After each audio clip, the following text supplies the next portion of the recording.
BioPhoenix here, and today we're going to be taking a look at a bunch of Yu-Gi-Oh related games since, well, Yu-Gi-Oh is one of the card games I've played for the longest time, and I still have a bunch of collection of cards for it.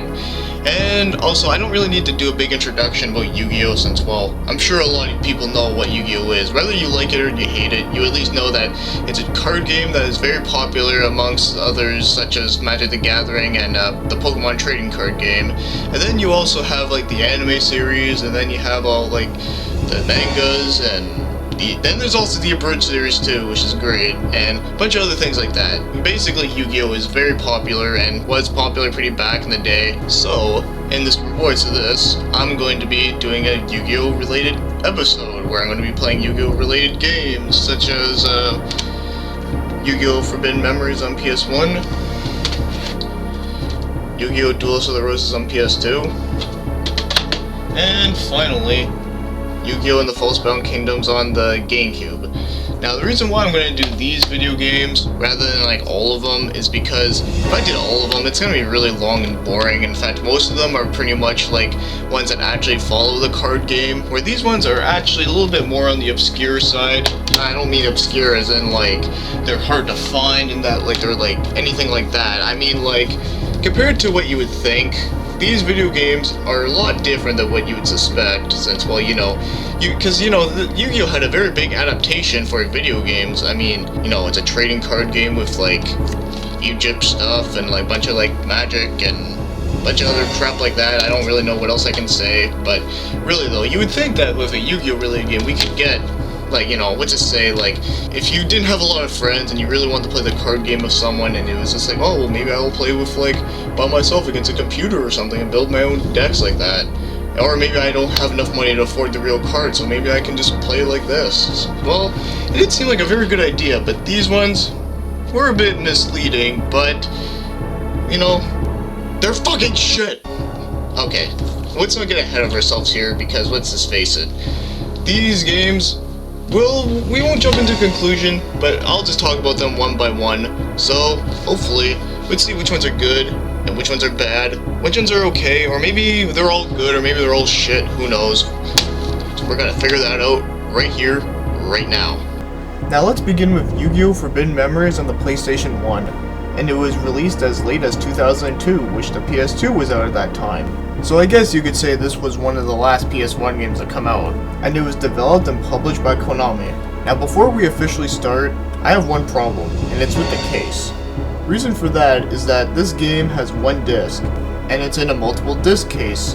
And I think the reason why they made the game case like this is because of the fact that usually when you get a Yu-Gi-Oh game brand new, it would usually come with cards, like promotional cards. And since the cards won't fit in a regular case, they had to make this big fat case just so they can put the cards in the back.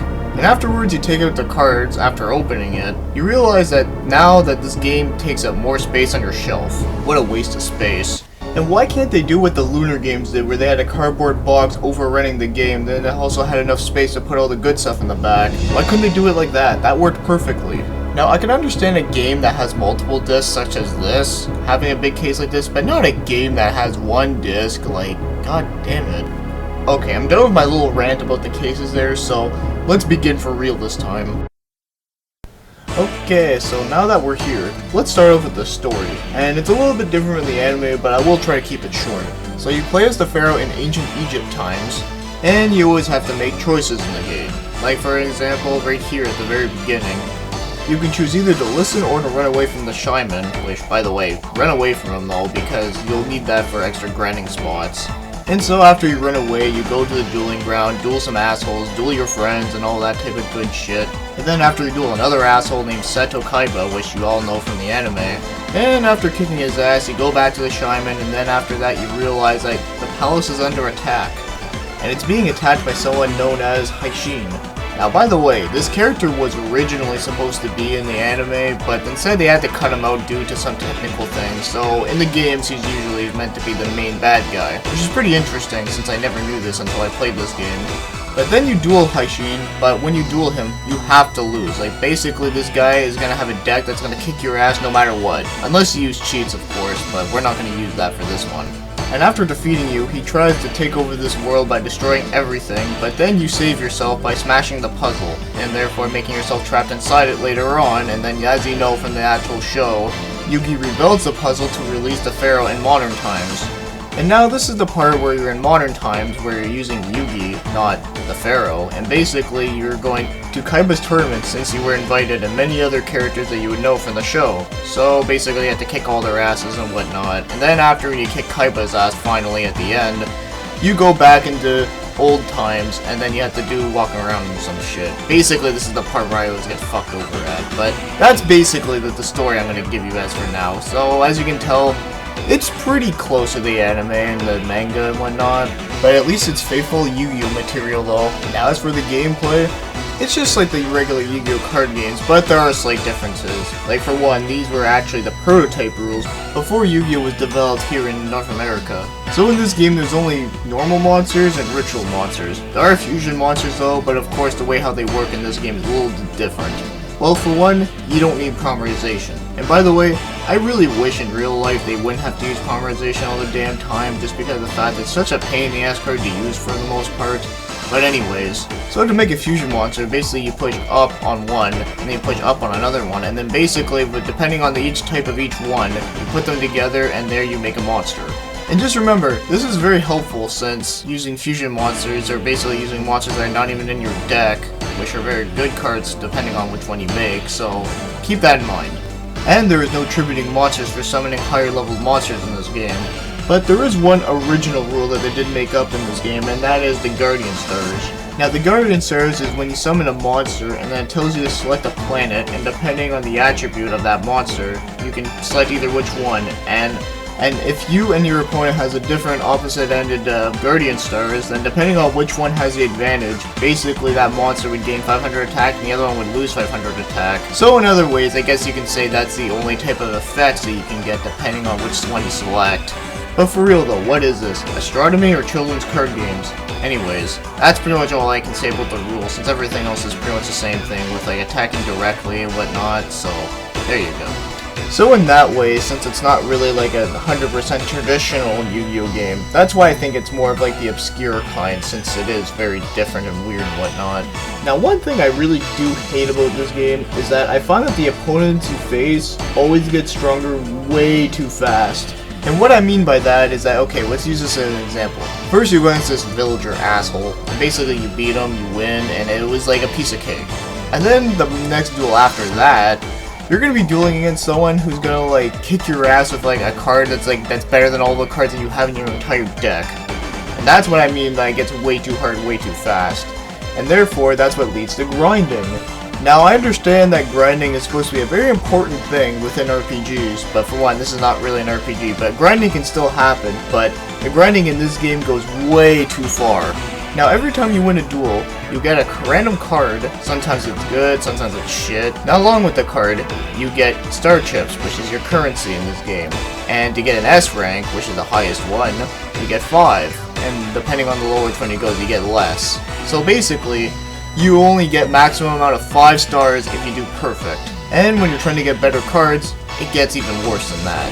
Now you have this little password thing where basically what you do with it is that if you look at the bottom of an actual card and you type in that number, you can basically get the card in the game. Of course, it has to be a card that was made up to date with this game. Now let's say if you really want to get like a really powerful monster card or like a really good magic or trap card, depending on which one you want to get, it's gonna cost an arm and a leg because it'll cost you about 999,999 star chips, which by the way, that's the maximum amount you can get. And there are some cards where you only want to get one card and you have to get that much just to get that one little card.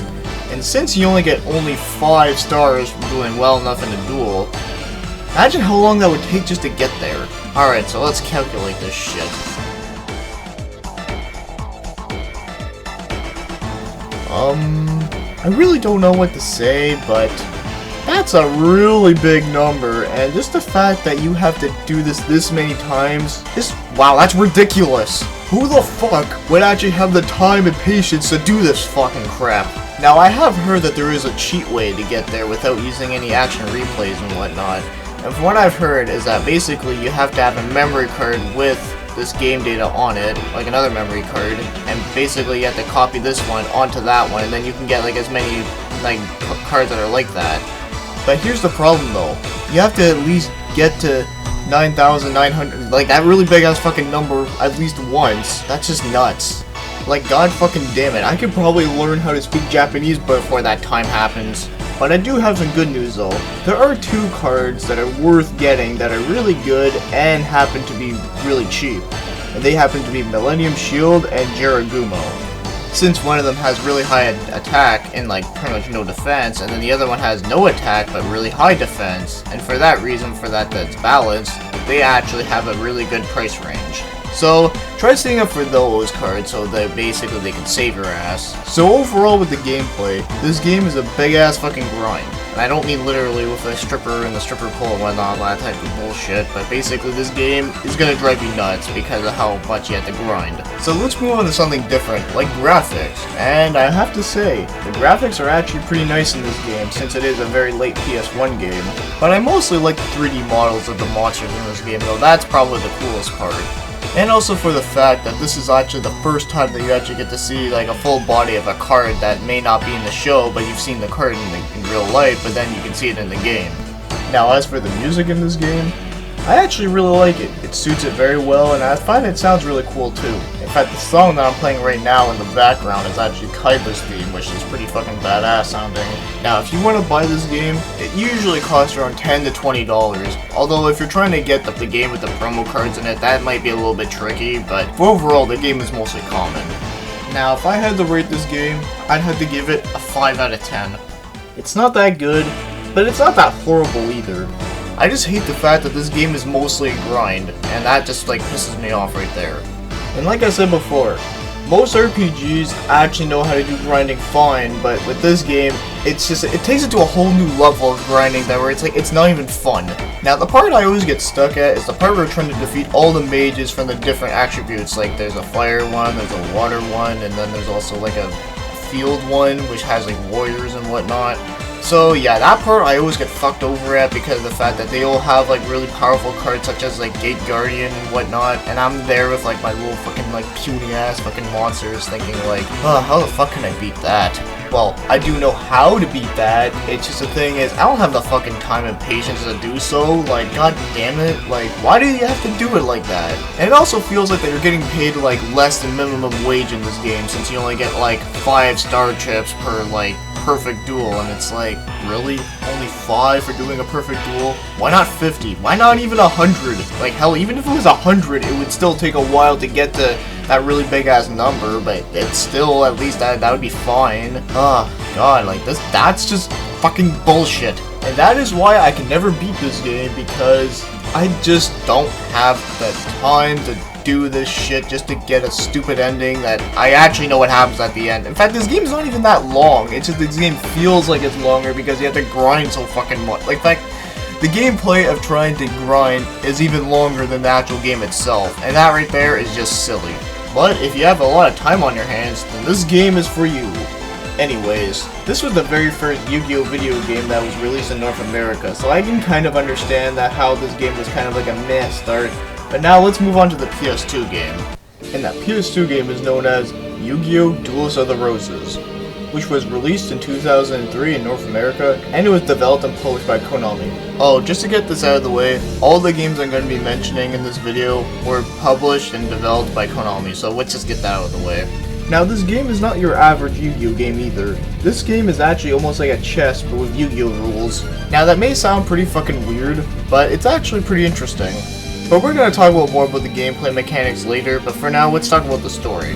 Now, just to get the story out of the way quicker, believe it or not, this game is actually based off of a historical event known as the European War between Henry Tudor, as Yugi, and Christian Rosencruz, known as Kaiba. So if you actually know about this war in real life, then you pretty much know what the basic story of this game pretty much is. But they changed the cast of characters of Yu-Gi-Oh characters though, but they have like their original historical names. But anyways, basically what happens is that you were sent down from the future to go back into the past by Shyman, and basically what you do from here is that you can choose between going on either which side you want. You can either choose between the red rose side or the white rose side. And I must say myself, I actually do kind of like the way how this story is structured, since I am a big fan of games that happen to be based off of historical events. But now let's look at the gameplay, and like I said before, it's like chess with Yu-Gi-Oh rules, which sounds really weird, but it actually does work pretty well. Now the one key difference with this one is that you get a deck leader in this one, which you can choose to be whoever you want depending on your rank of that card. Now the point of this deck leader is that this is where you choose to where you're gonna put your cards are, like, you know, you can summon a card over this square, or you can like set a card during that square, and you can only set or play one card per turn. And if your deck leader gets attacked, that's basically like a direct attack to your life points, so make sure not to make yourself exposed. Now this is a Yu-Gi-Oh game that you would not suspect as being a Yu-Gi-Oh related game, but I think it actually works, and that is why I'm putting it as an obscure Yu-Gi-Oh game. Now there is one thing in this game that does kind of bug me a little bit, and that is if you're trying to duel an opponent and you see that number up there, it shows his deck cost. Now what the deck cost is that every card in your deck has a number on it, and depending how good the card is, it's going to be higher. But if your deck cost is higher than the opponent that you want to duel, you can't duel them, because your opponent will just be a crybaby and be like, no. So sometimes you'll have to change your deck just to make your opponent happy and be like, okay, is this better now, you fucker? And the worst examples for this would probably have to be Bones and Bakura, because their deck cost is at 700. And it's really hard to make a really good deck with 700, I find, so it's gonna take some time. But thankfully enough, this is gonna be the only time where you're gonna have to grind a little bit just to get some cards, where it's not like every fucking time. Because good thing, there's no currency in this game. You just get cards from the slot machine, and if you get 3 in a row, you can get a really good card. Which is a lot more improved, I find. But other than that though, I have no complaints, and everything else is just fine the way it is. Now as for the graphics in this game, they're actually pretty good. They're not the best that I've seen on a PS2, but I do find that they're pretty nice. Also, it's pretty cool to see more monsters look more nicer than compared to the PS1 game, so that's pretty fucking cool. But there is one specific monster in this game I find that just looks really ridiculous, and that happens to be Barrel Dragon. He looks like a fucking joke. Well, I admire like a toy, but still, like, it's just very fucking silly. Then again, I blame 4Kids for that. But overall, the graphics are pretty good for what they are. Now, as for the music, I think the music in this game is great. In fact, they do use some songs from Forbidden Memories, but redo them in like a better way. Like for an example, right here.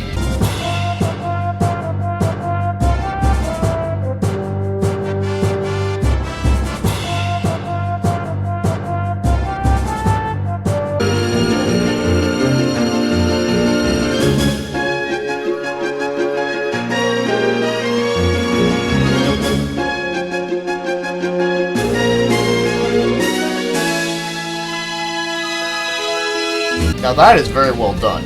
But yes, for the most part, the music in this game is actually really good, although I do have one complaint about the music. Now I find it kind of annoying that the music that you hear the most in this game is the White Rose side and the Red Rose side, because that's going to be the song you're going to be hearing the most. It can get annoying really fast. And it's a shame too, because there's a lot of great music in this game, and it's a shame that you don't hear them as much as those songs. Then again, I don't really want to get annoyed of a really good sounding song, but overall, the music is really good.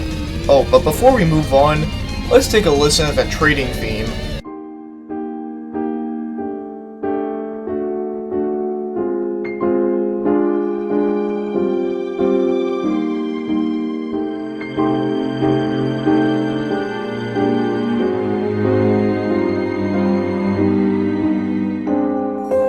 Wow, now that is very nice sounding. Now one really random funny thing that I found to be funny with this game is that the place where Yugi is called Brest.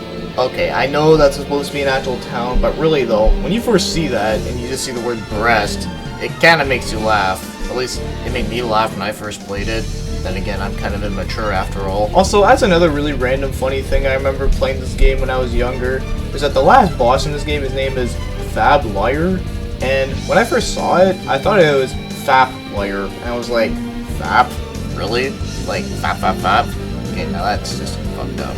Anyways, now moving along with the stupid funny shit, let's move along to how much would this game cost around? Well, it usually costs around $5 to $12, and as before, it would be pretty hard to actually get the the version that comes with all the promo cards, which happens to be the 3 Magnet Warriors, which I happen to own. But unfortunately, I didn't get them with the game when I got it, but I do have them from, I think I got them from trading them from people, if I remember correctly. I don't know, it was a while ago. Also, one really random thing about this game is that, did you ever knew that this game actually had a greatest hits release in 2006? Pretty strange for a game that was made in 2003, and then like 3 years later it got a greatest hits. Kinda strange. Especially for the fact that Yu-Gi-Oh game getting a greatest hits. Now, not that this is a bad game or anything, it's just usually one of those things you just don't see often. Now, if I were to rate this game, I would give it an 8 out of 10. Surprisingly, it's actually a pretty fun Yu-Gi-Oh game. And to be honest, I was actually surprised that I liked this game this much since, well, what would you get from a game that's so fucking weird like this and ended up being really good?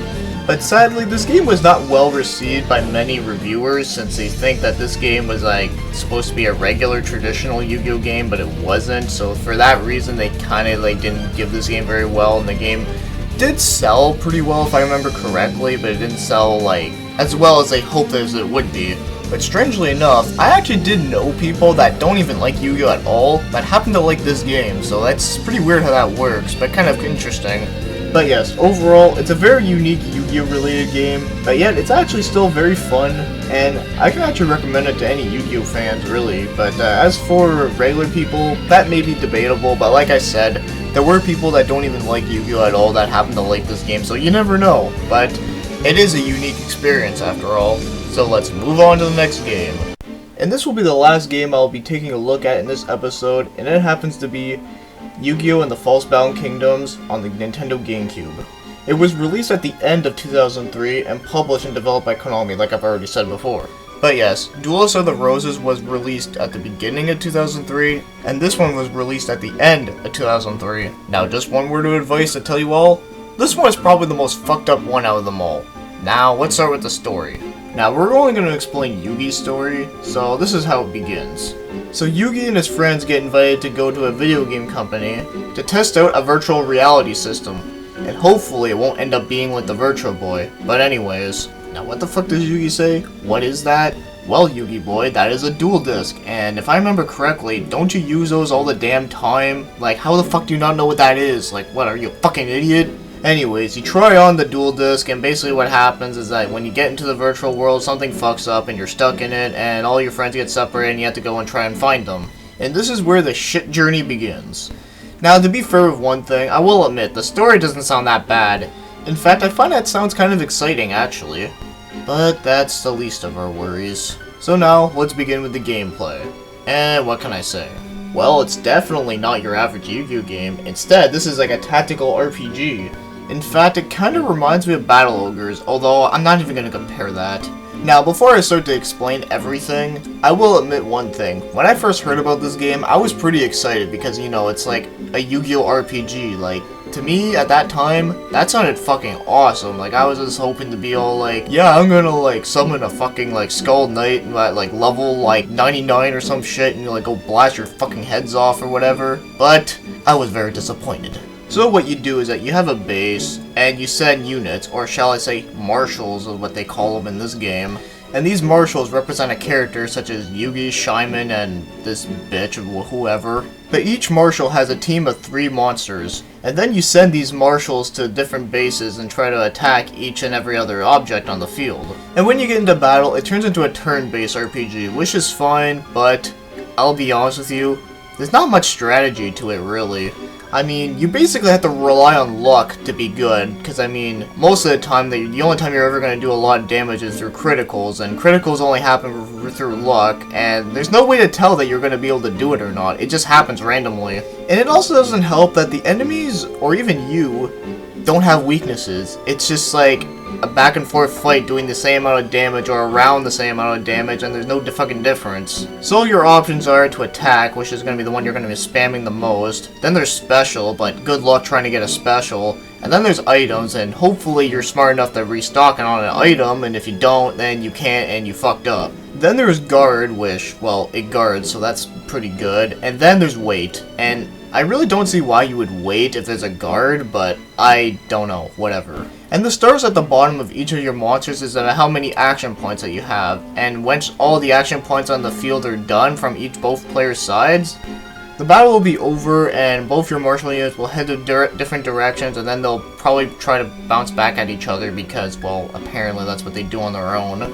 Also, I really hate it when an enemy has a blue potion on them, because basically they have an unlimited amount of blue potions, and you have to make sure that you try to attack the one monster that has the blue potion equipped to him, and it's a bitch, trust me. And it's pretty unfair that the enemies always have an upper hand on you, like, all the fucking time. Like, I don't even know how the fuck it works. Although, if your action points are all the way down and your opponent happens to have action points, well then, you're pretty much just taking it up in the ass at this point. But overall, as for the battle system, it's really meh and boring. Like, I mean, you can't make it more boring than this. And by the way, this is coming from someone who actually likes these kind of, like, RPGs, but yet, I just don't see anything fun about this. Also, having to rely on luck all the time really isn't that fun.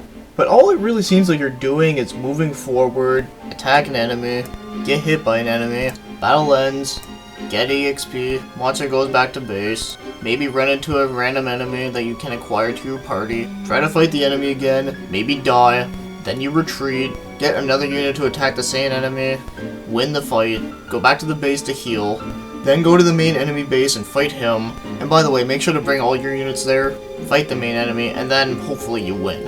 And when you do win, you basically have to rinse and repeat all of that what I just said throughout the entire game. Now, does that sound like any, like, fun RPGs such as, like, Pokemon, Final Fantasy, the Tales series, Disgaea, Artalico, Dragon Warrior, Breath of Fire, and lastly, that I'll mention, Shin Megami Tensei. Now, does it sound like any fun, like any of those RPGs that I just mentioned? Does it? Yeah, that's what I thought. Also, I find it to be really hard to level up in this game since, well, there's not a lot of random enemies that you fight. Like, I mean, it only happens every once in a while. Now, here's something weird I just realized. In Yu-Gi-Oh! Forbidden Memories, there was too much grinding. But in this game, there's too little grinding.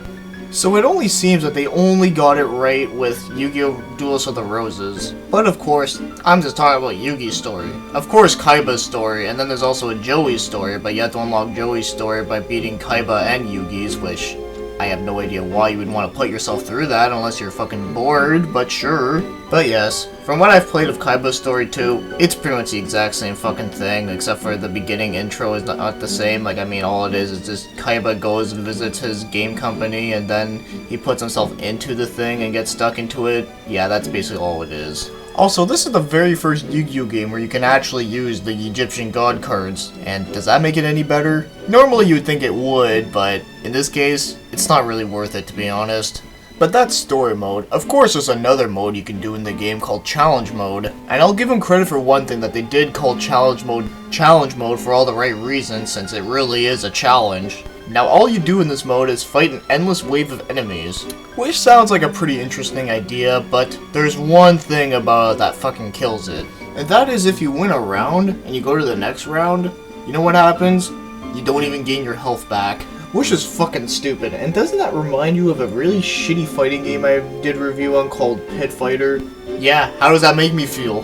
Fucking Pit Fighter, man, that game fucking sucks, just like this one, but this one's not as bad as Pit Fighter, but still, the fact that you have to copy something out of Pit Fighter is just fucking ludicrous. And the worst thing about it is that you don't even get any EXP from this. Like, this is just for shit and giggles. You would think this would be, like, the main part of how you grind through to get your monsters stronger, but no, it's just fucked up beyond belief. And there's no other modes either, so basically, this is just a fucking waste of time, because this is fucking ridiculous bear shit with fungus growing from it that makes it look like a penis. Now let's look at other shit in this shit. Now, the graphics from this game look pretty much almost exactly the same thing as Duelist of the Roses, so there's not much I can say, but at least it's okay. Although I do like the day and night transitions, that's pretty cool. And as for the music, it's good, but they reuse a lot of the music from Duelist of the Roses, so I can't really give it too much credit, but there's like, I think like 2 or 3 tracks that I've heard in this game that are like completely original, but other than that, I can't really give them credit for saying that the music is good, so I guess you can say it's kind of defaulted. Now, if you want to buy this shit, it'll probably cost you around $8 to $12, which is pretty common just like the rest of them. But seriously though, why would you want to pay $8 to $12 for a piece of shit like this? Now, if I were to rate this game, I would have to give it a 3 out of 10. Simply put, it sucks. Like, it's boring as hell, nothing much to do, lame battle system, and there's hardly any strategy in it either. And seriously, how the fuck can you make a tactical RPG that hardly has to do with anything about strategy? Are you fucked up in the head? Like, if you want to play a good tactical RPG, play Fire Emblem, Disgaea, or at least any of those, or hell, even Battle Ogres, like the game that is like related to this game, and actually no, it's not even really at all, because that game is good and this one is shit! In fact, this game shouldn't even be considered as a tactical RPG since it doesn't have any of the good requirements like I just mentioned. It should be known as a testicle raping people game. That's what it should be known as because it just sucks that much. So really, Yu-Gi-Oh! Falsebound Kingdoms is a broken down fuck-turd RPG that snorts crack from a dick. Like not gaining health after a battle in challenge mode? What, are you fucked? Anyways, I can't talk about this shit no more. This is like the worst Yu-Gi-Oh! Related thing I've ever played as a game. And really, well, it just fucking sucks. So, if I were you, don't play this game unless you're bored as hell and you happen to be really big into Yu-Gi-Oh! Or whatever. So, if you ask me, I think it sucks. Now, let's get this fucking turd out of my GameCube. Hey, fuckhead! Whoa, what the fuck was that? How dare you say that shit to me, you asshole! Other people like me, you know. Yeah, but here's the thing, this is my opinion, what I think about the game, okay? Like, I mean, I have no problem with people liking it, I just think it fucking sucks shithole. I shall smite you, puny human. Oh shit, what do I do now? You mean to tell me you can't handle a simple situation without Seto help? Holy shit, Seto Kaiba's in my house! Stand back. I'm gonna end this shitty game. Wait a minute. You know, I would have suspected you to do your entry more like this guy right here.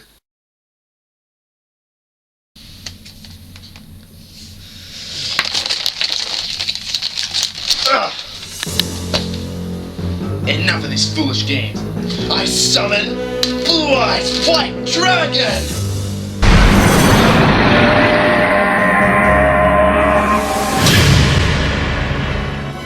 Why did I not see that coming? Now attack with White Lightning!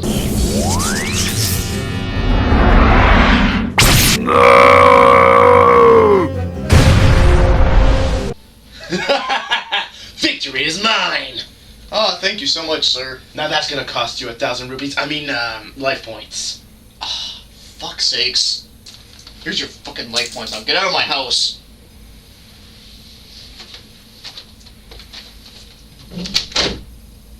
Get out! Wow, he really is an asshole in real life. Okay, after what just happened, I think we had enough Yu-Gi-Oh! For today, wouldn't you say? Anyways, in conclusion, it's very mixed between the obscure Yu-Gi-Oh! Games. Like, we had one good one okay one, and one bad one, but yeah, it's very mixed, and well, at least that's what I think, it's very mixed anyway. I know some people may think otherly, but that's alright. But as of now, though, if you really do want to play like the regular Yu-Gi-Oh! Games, there is ones such as like World Championship 2000, like 7, 8, 9, 10, whatever, like the bunch of all those, and all like the other like regular ones. Like I know there's a GX Tag Team one that I have on PS2, which is pretty regular enough. And after all that, there is even more obscure ones such as like Yu-Gi-Oh! Dark Duel Stories on the Game Boy Color, and then there's also Yu-Gi-Oh! Capsule Monsters on PS2, and then there's also Yu-Gi-Oh! Wheel Breaker on the Wii, which is also very weird. But I may take a look at those ones at some time way later on, but not anytime soon, because I think we had enough for now ever since, well, ever since a Blue Eyes White Dragon was summoned in my house. I think it's best if we just, you know, just take a break from it, and hopefully move on to something different, and yeah, so give your thoughts out, and I hope you enjoyed this video. Thanks for watching and commenting, and get your motherfucking game on.